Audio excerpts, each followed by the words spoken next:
Hello, heathens and heretics. This is Lilith. I'm here with Renee, and we are Veritas Voices. Thank you for joining us during the COVID-19 crisis. I'm sure cabin fever is setting in for some of you, as it is for some of us. But we will do our best to provide amusement, or at the very least, knock yourself out with a face palm. So Yeah, I don't know which of those is better. What do yeah. you think, Renee?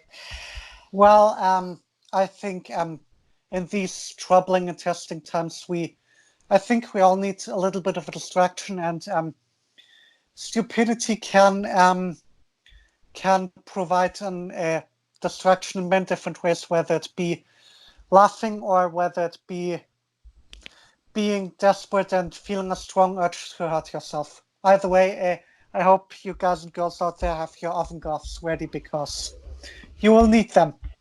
Oh, yes, yes. Well, last week we spoke about morality and how we're seeing it play out in the COVID-19 crisis. How we're seeing the response of religious groups plus various secular morality, and the secular morality saying just, hey, stay home, everybody pull together, and we'll keep this as non-lethal as possible. A lot of churches, not all of them, I grant you, but a lot of them seem to be going in a, shall we say, a different direction. Yeah, that's Oh, putting it nicely. that direction being like lemmings off of a cliff. The problem is they're dragging the rest of us with them. Oh, dear Lord, how did we get into this? I'm afraid the Lord won't answer you. That is true. He is eminently useless, I must admit. How can you? I can't even think of how useless he is. But really, I guess unsurprisingly, at least for those of us who've been keeping up on the Christian dominionist cult of evangelical Christianity, Pastor Greg Locke has been one of the first to speak out against people being asked to stay home from church. Because, emergency measures during a pandemic are taking away his rights.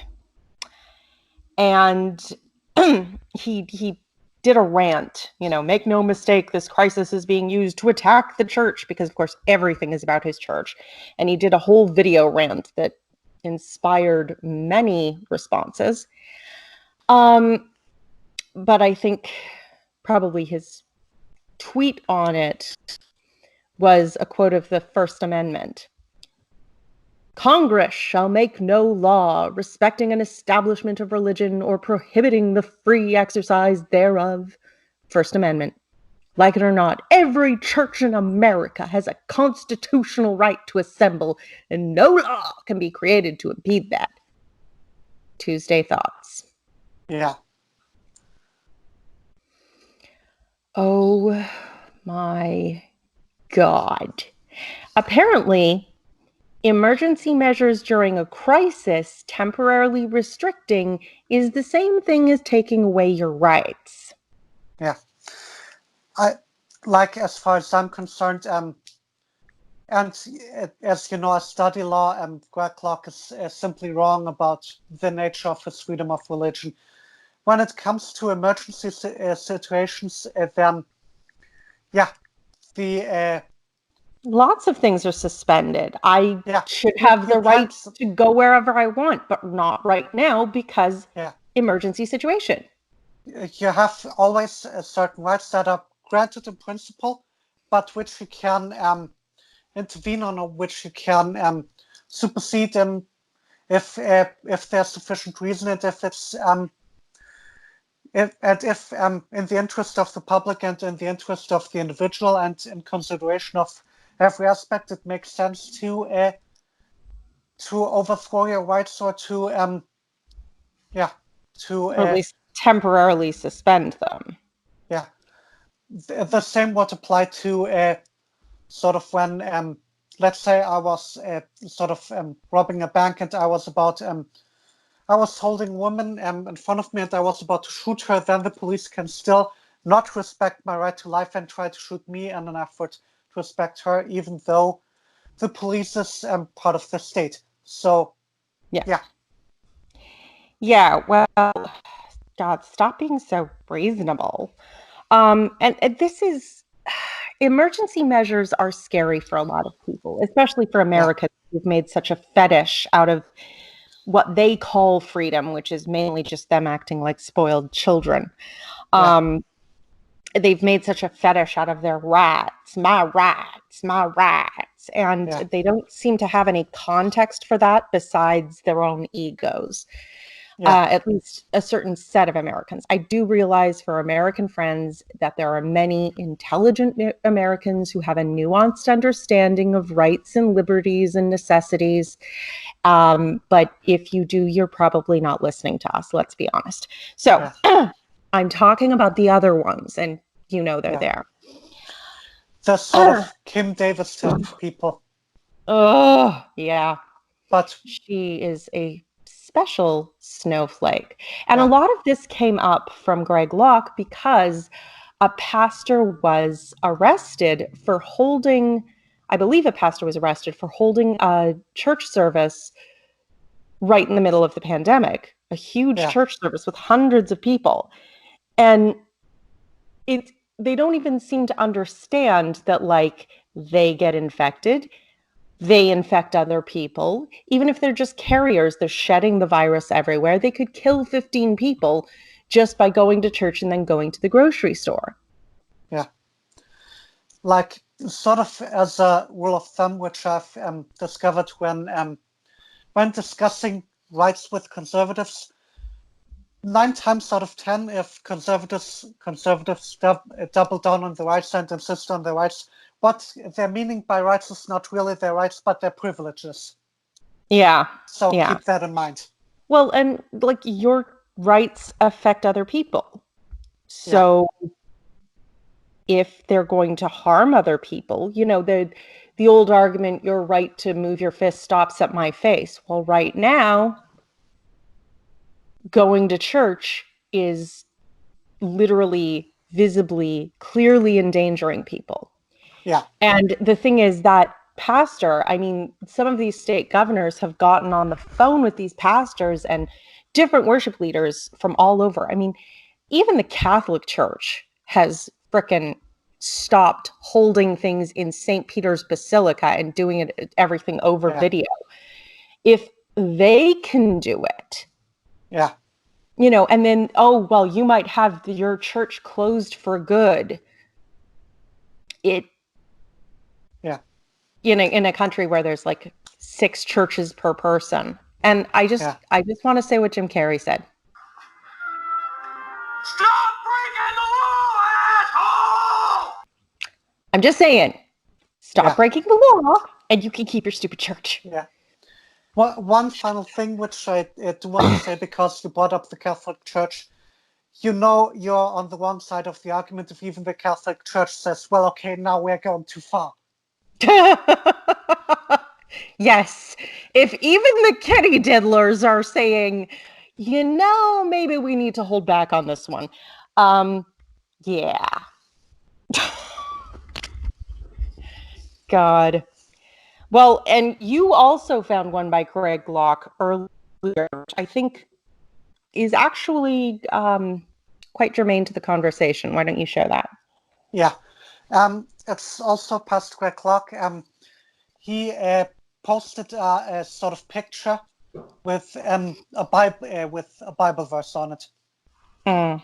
and the Bible verse said the following: "1,000 shall fall at thy side, and 10,000 at thy right hand, but it shall not come nigh thee, because thou hast made the Lord, which is my refuge, even the Most High, thy habitation.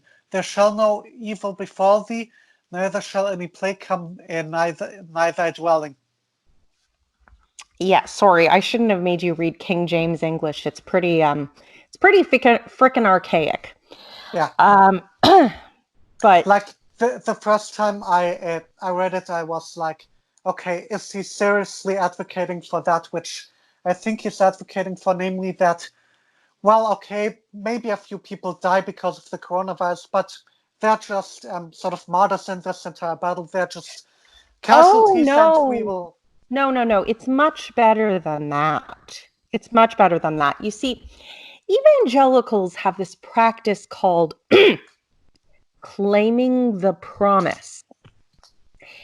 It's when there's some specific promise or verse in God's word where it seems like God is promising something to his people, or possibly to someone individually, or whatever. They feel that if they claim that promise in faith, then God will do whatever he promised for that other person for them. Yeah. So what this is saying, and allow me to be perfectly clear, the context in which this verse is being used by this pastor is saying that if you step out in faith and act in faith, God will protect you from coronavirus. And everyone may die around you, but you'll be just fine because Jawad. Yeah. And that is simply incorrect. Yeah. Well, we know that. But this it gives context to one of the other clips that I guess has become a little more famous this week, if that makes sense. Where CNN goes to church, or a bunch of people are leaving the church, and asks one woman who agrees to stop, well, aren't you concerned about infecting other people or getting infected? And she says, no, I'm covered in Jesus' blood. They literally mean that. Not literal in the sense of, wearing blood, but spiritually, they believe themselves to be protected by and covered in Jesus' blood. Yeah. This is normal for evangelicals. And I think I've also seen, I haven't seen the video, but I've also seen other tweets to this effect, like they are not afraid of coronavirus because of Jesus, and God will protect specifically them, even though obviously God does protect faithful Christians in Africa. But he will definitely protect them. Of course.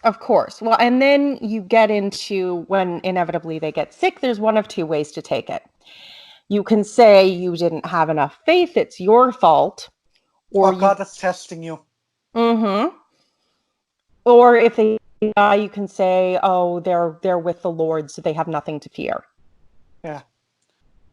It's like, as I've often said on Twitter, and as I've often, what I've often compared this to is, they're pretty much playing tennis without the net.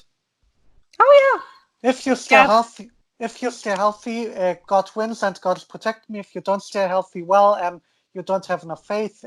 God's testing you, or you're with the Lord, so everything will be fine, and He's calling you into His kingdom. So cheer to God. God is great. God exists. Blah blah blah. Yeah. No, there's no. I was going to say there's no winning, but they've set themselves up so there's no losing the argument from their point of view. Yeah. But it's all post hoc rationalizations, and it's just freaking terrifying. And the truth of the matter is, the more these people step out in faith that God will catch them, it's like walking off the edge of a cliff because you think an angel will catch you. Yeah. And we can see in real time that their faith is not working and their prayers are not being answered. According to this news story, at least 14 states are exempting religious gatherings from the stay-at-home orders, which is freaking insanity. Yeah. But then we take this this tweet by Andrew Siddell linking an article where 1/3 of confirmed COVID-19 cases in Sacramento County, California, have been tied to church gatherings. A Wow. third Yeah. of infections in the whole county. And this is not the only place I've heard this. In some cases, every major outbreak in a region has been connected to religious services. Yeah. I mean, in that case with church services, I mean, if they were to just walk to the cliff and be content with an angel catching them, I would still have a problem with it, but I would have less of a problem with it than I do now, because, well, they're endangering themselves, and it's okay. They're dragging the rest of us but to the edge of the cliff. But they're dragging the rest of us down with them. It's not just that they endanger themselves, they endanger other people I care about, and they also may endanger me. Absolutely. And that's really not okay. And in that way, being an anti-theist and being outspoken against religion is really a form of self-defense. Yeah. No, and I agree with you. I mean, you're not wrong. The disturbing thing here is that a lot of people, a lot of people just will not listen. And honestly, some of this tracks back to the fact that these people, this exact same group of people, and let me be clear, evangelical, right-wing Christian conservatives, have been deliberately and systematically undermining the teaching of evolution in the United States, so that the teachers don't even understand evolution. So when they teach it to the kids don't know what they're talking about. So they literally don't understand the process. Yeah. And the most important thing to understand with this virus is not that it's necessarily going to kill you. It's that if you get it, you may have severe symptoms, you may have very mild symptoms, but you will spread it to 3 people easily, like to twice as many people as the normal flu. And they don't understand that as every generation, every person who catches that is one generation of the virus, and it's another chance for mutation. And the more it mutates and the faster it mutates, the harder it is to cure or to find a vaccine against, because it keeps changing. Every person who gets infected or even becomes a carrier with no symptoms is another generation of the virus, and it is evolving at a rapid rate because it's a virus. Yeah. They evolve very rapidly. And you can't, if you say that to these people, they'll be like, evolution is a hoax, blah, blah, blah, blah. You're just trying to take away my freedoms. And I'm going, seriously? Yeah. What I would also say about that, and I don't want to go back to a sort of anti-American rant which we had last week, but in that case, there's also a huge part of it is to be blamed on the American education system, if we can even dignify it with that term. Yeah. Well, and there have been a lot of people working, Aaron Ra, for example, working for a long time to up science standards and creating presentations that will actually explain what we really understand in biology, as opposed to this kind of creationist, ridiculous parody that is too often taught to students, so that to try and prevent them from understanding actual evolution. Yeah. And this is a degree of science illiteracy that is killing us and really putting so many millions of people at risk. Yeah. Because it's getting out of hand. It's gotten out of hand in the States. Yeah. And that is really dangerous, because I don't think that Pastor Locke wants, or other Christians or other Christian pastors want to necessarily harm people, but they are harmful due to the fact that they are misinformed. They are sort of walking in blindness with a sort of knife on their chest, walking through a crowd, not realizing that they have a knife on their chest, and that they're in the and that they're in the process of stabbing people, if that makes sense. You know, it does. I in a sense, I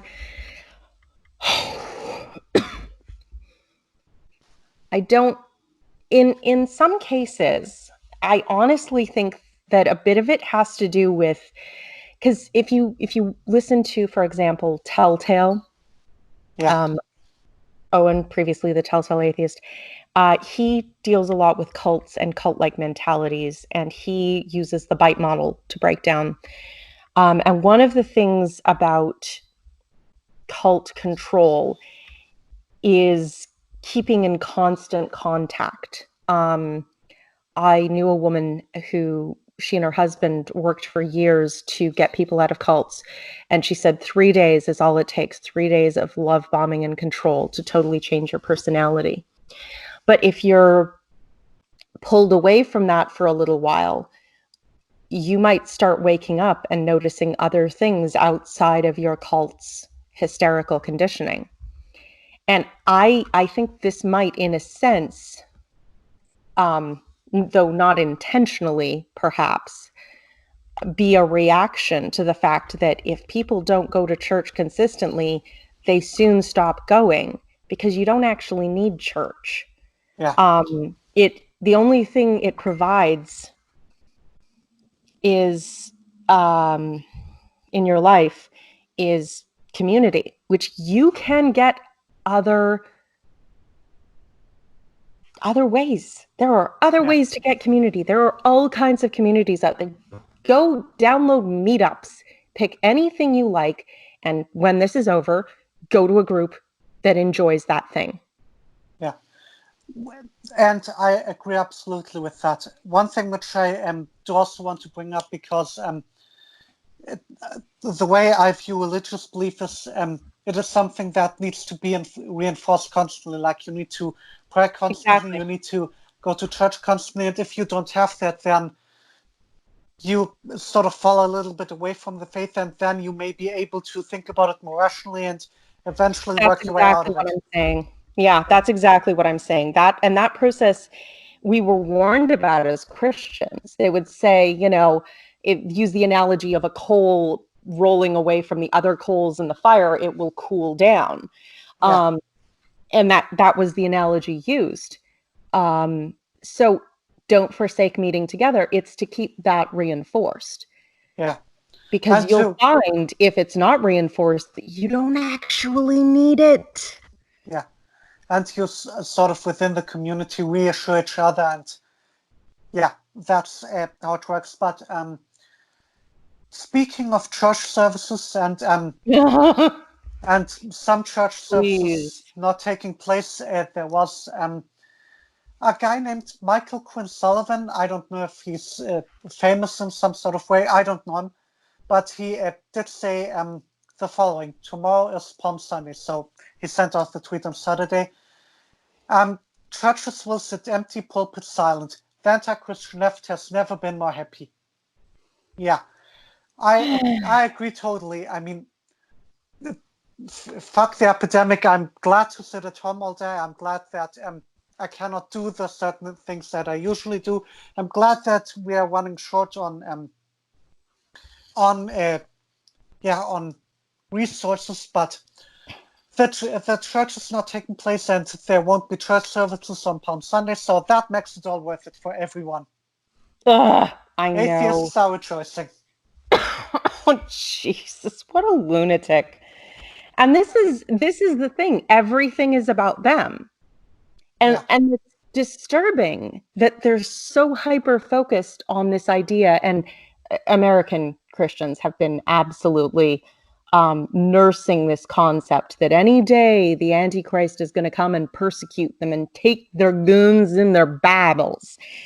And it's just, they're panicked about it constantly. Yeah.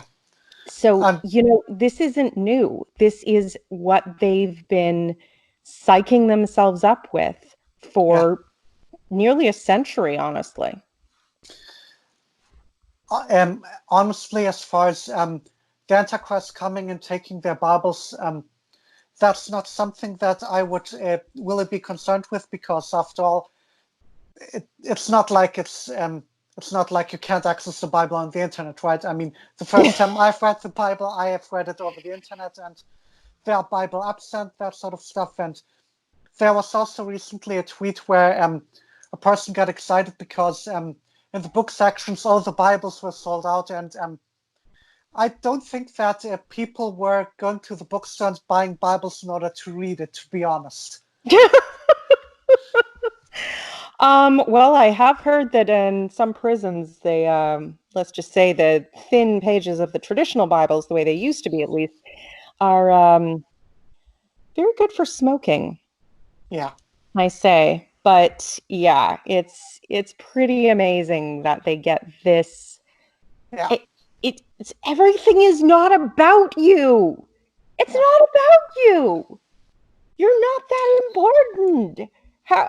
Why is this? I know why it's hard to understand. I'm just frustrated because Christians, I love you. I do. But you're not that important. You are not the center of the universe. Everything is not about you. And see, that's where many of them would disagree, because they have been brought up from day one, and you're obviously aware of this, but they've been brought up from day one, believing that they are special creation by God and that they're unique among all other creatures, and that the Earth is sort of the planet that God cares about most, so they very much do believe that they are at the center of the universe. And when people get Bibles, it is obviously about coming back to God, coming back to repentance, worshiping God, and refocusing on our Creator, rather than that people need paper, because it's harder these days to get toilet paper. Oh God. Pardon me. Yeah. Honestly? Gesundheit. Oh, I just think there would be chafing. I think there would be chafing. That's just all I'm going to say on that point. But yeah, they're not the most absorbent paper products I've ever seen. But hey, in an emergency, you use what you've got to. Yeah. But these aren't the only pastors who are being. Yeah, I guess not. But these aren't the only pastors being complete lunatics. You had another one you found. Please share this with us, because it just, I'm going to face palm through my face. Yeah.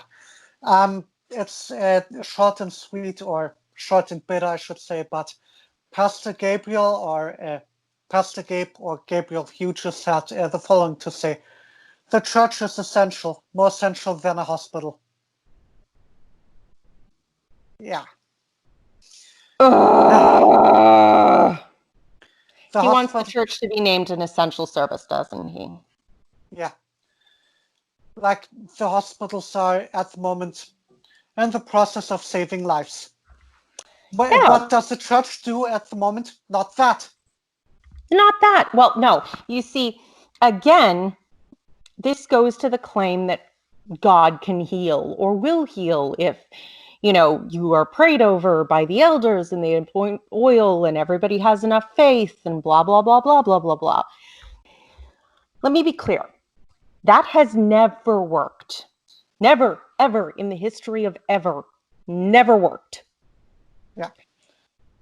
There are two ways to respond to this fact, because at first, well, maybe you could deny it, but now the cover-up, it's pretty hard to cover up.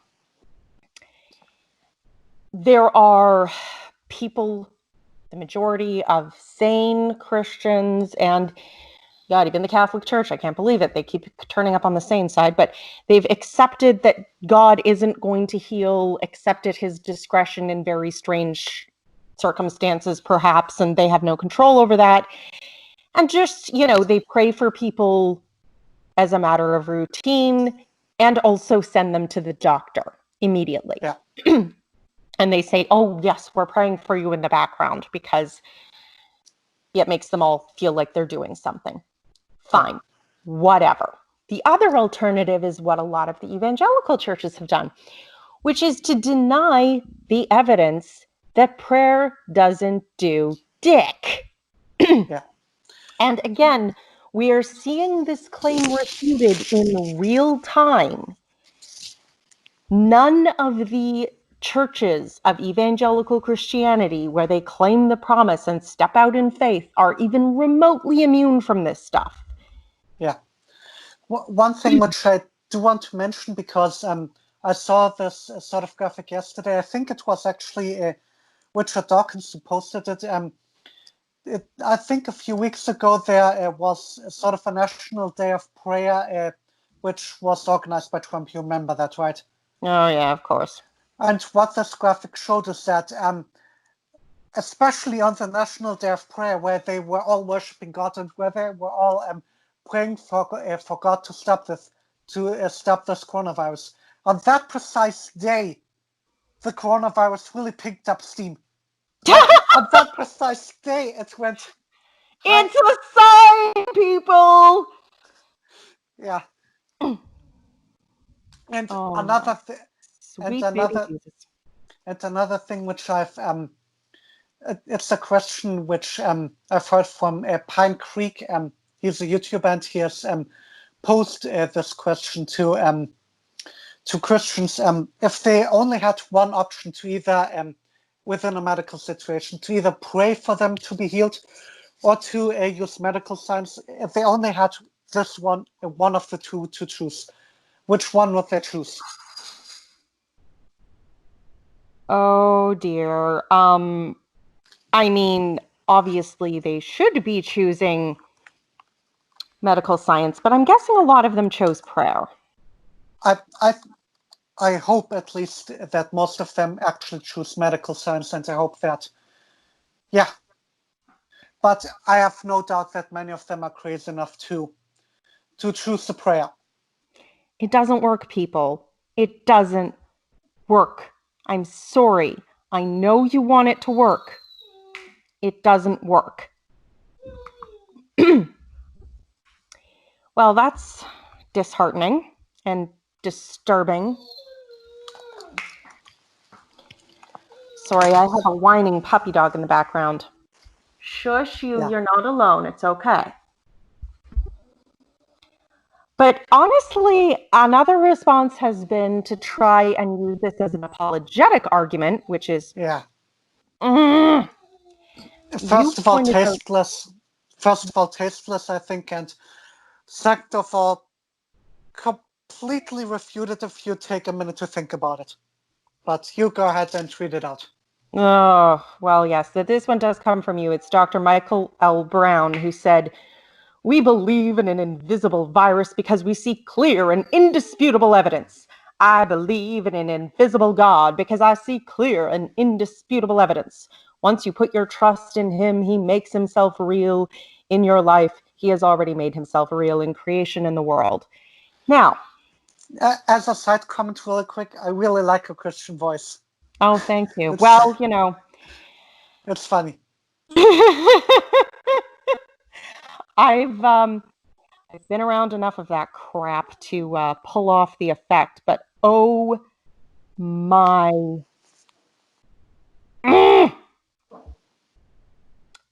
I don't know what to tell you. What is wrong with this man? Like, okay, first of all, with a strong enough microscope, you actually can see a virus. Yeah. And second of all, your clear and indisputable evidence always turns out to be a post hoc rationalization.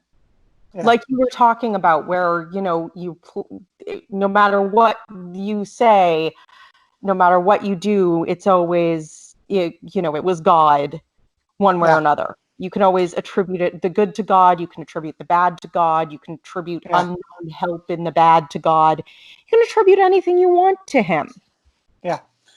And really the clear and indisputable evidence that he's probably referring to, and which I've heard 1,000 times before, is look at the trees.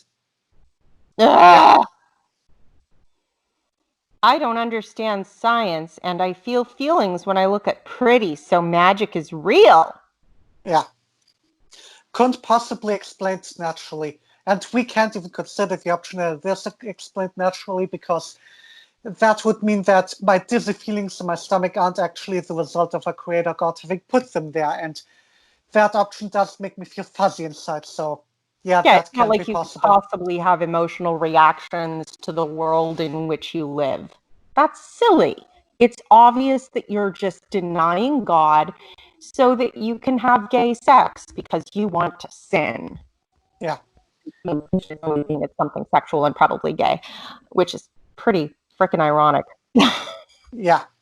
Like, one of the things I've heard recently in the videos, if you're a homophobe, then you're twice as likely to be gay than a person who's not a homophobe. Yeah, it's true. Well, at least the really virulent ones. Lots of people Yeah. were taught that homosexuality is wrong and have consequently Yeah. absorbed that idea. But the ones who are really up in arms about it, Yeah. usually are found in bathrooms with escorts and cocaine. Just saying. Like, normally I assume that if you're outspoken about your homophobia and if you're outspoken against gay marriage and against gay people, then I will automatically assume that you yourself are gay. Yeah, Just if you saying. spend that much time and energy on it, definitely. Yeah. Yeah. And that's You're fair. you're talking so much about it being abominable to let a person stick your penis in another person's ass, because in reality and inside your brain, the only thing you're thinking about is getting the dick. Yeah. Well, I was talking to a friend, Robert, actually, the other week, and he's like, it's like people who you're sitting at dinner with and you say, pass the salt, and they say, I'm not a fucking faggot. And you're like, dude, that didn't even come up. What? Like, Yeah. what are you hiding? Because I just said pass the salt. All I want to do is put salt on my food. Yeah. Yeah. So, I'm getting really tired of dealing with the same bad arguments over and over again, and having people like they don't even respond to the responses. You say something, it's like they didn't hear you. But speaking of people who do not listen to anyone who responds to them intelligently, we have a couple of recommendations from our listeners.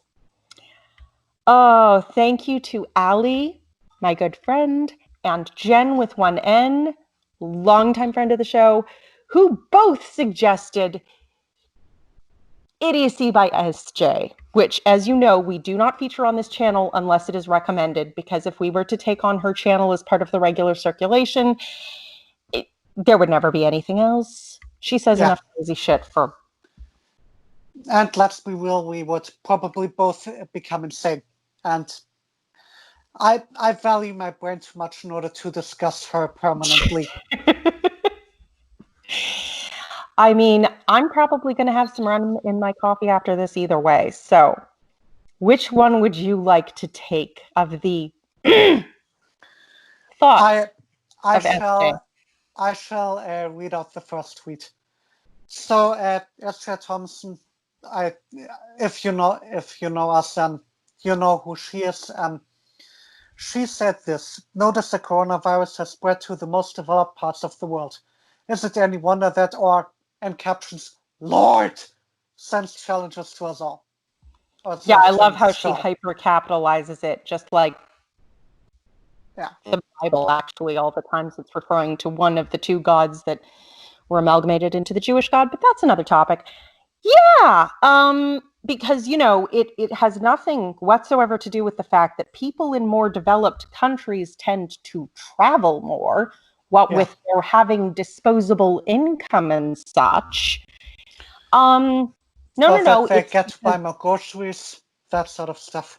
Yeah, no, of course not. It's because God is testing them because they've had it so easy. So he's just making things fair and balanced. It couldn't possibly have anything to do with us and the Western world being richer, having more opportunities to gather together and to spend more time with each other, and no, having economies that are more closely interwoven, having more materials going back and forth between us, and possibility for transfer there. No.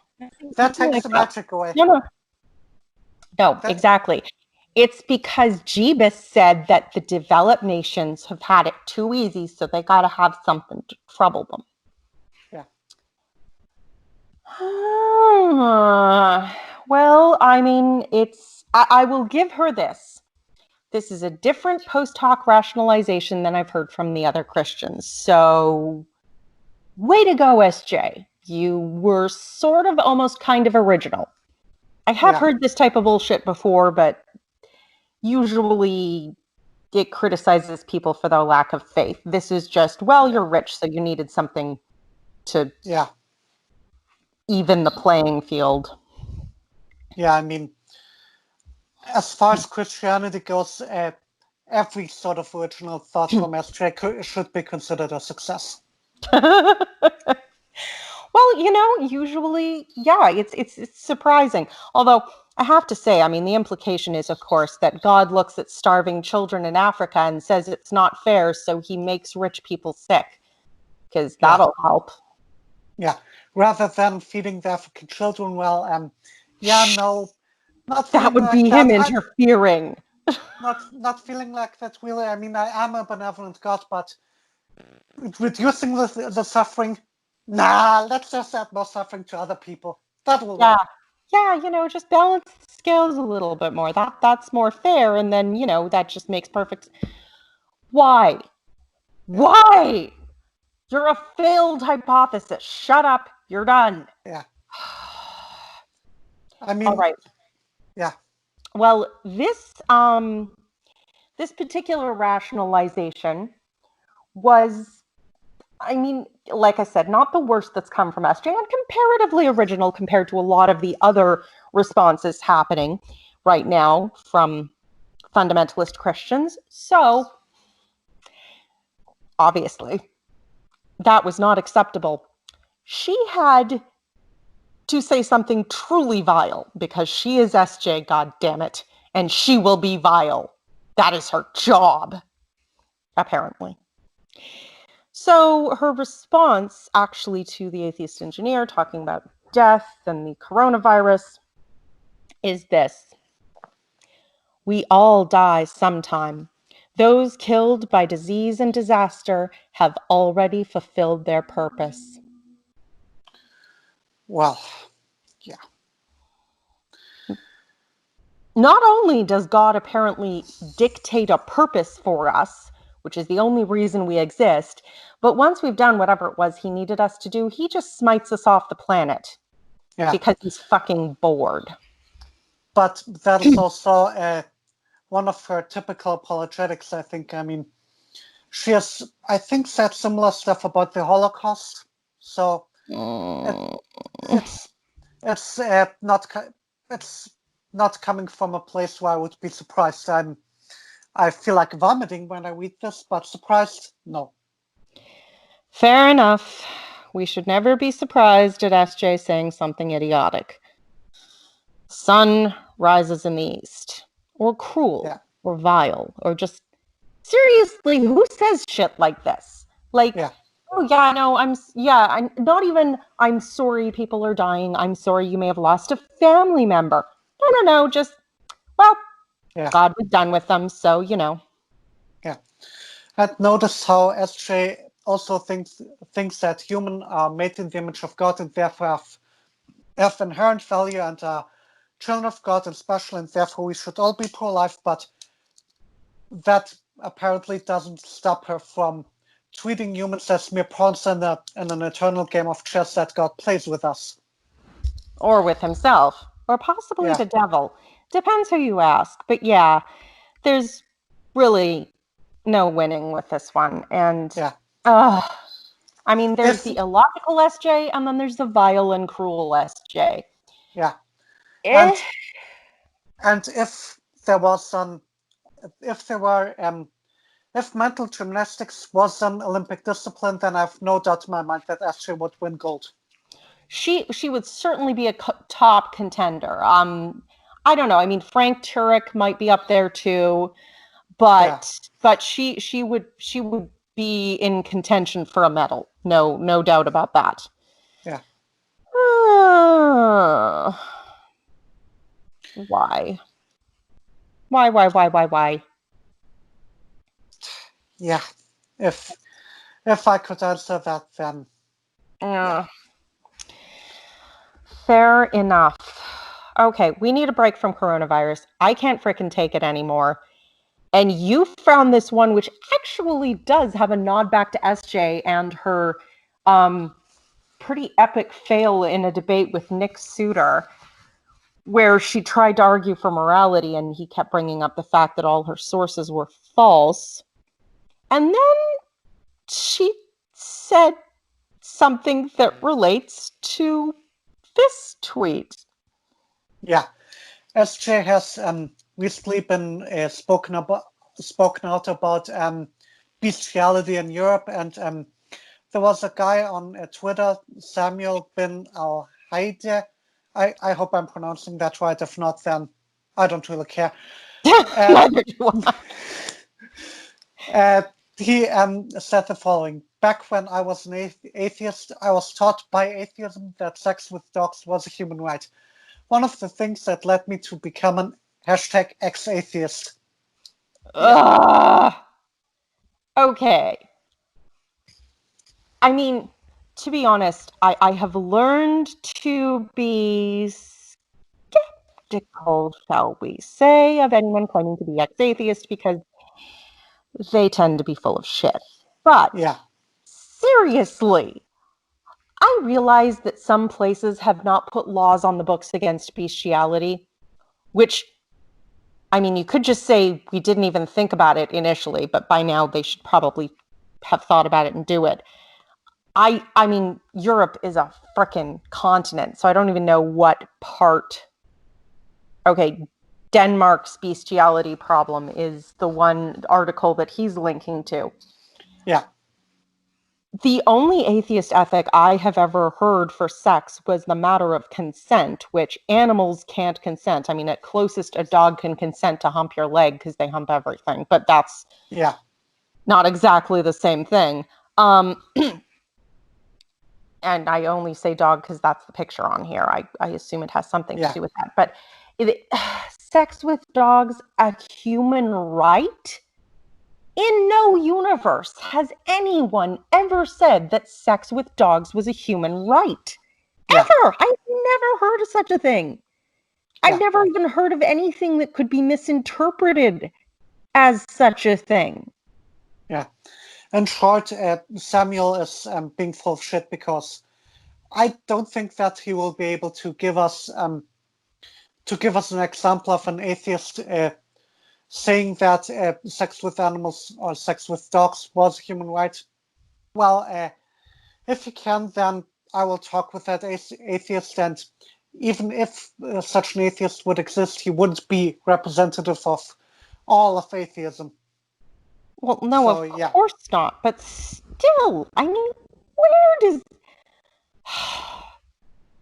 Who even comes up with this shit? Seriously. A human right? Yeah. I am trying to imagine anything close to that. I could imagine that someone might make an argument that animals were capable of consenting to certain acts, which is ridiculous. But I could conceive of someone making that argument, maybe if they were very high. I don't know. But the idea of using the phrase human right, it's so beyond ridiculous and so obvious a lie. And Christian apologists wonder why we're usually so unreceptive to what they have to say. Shit like this is why. Well, to be fair, Samuel, I've looked at his profile, he is a Muslim, but yeah. Oh, yeah, fair. If someone says something like this, then don't act surprised that we can't take you seriously. I'm sorry, but Yep. Well, if he's a Muslim, was he in some Muslim country? No, he's a freaking white guy. I mean, I don't even know. Yeah. I give up. On the human race. I give up. You know what? I think far more reasonable than any claims made about God is the claim that maybe, just maybe, Mother Nature is sick of our shit and is sending us all to our rooms. Yeah.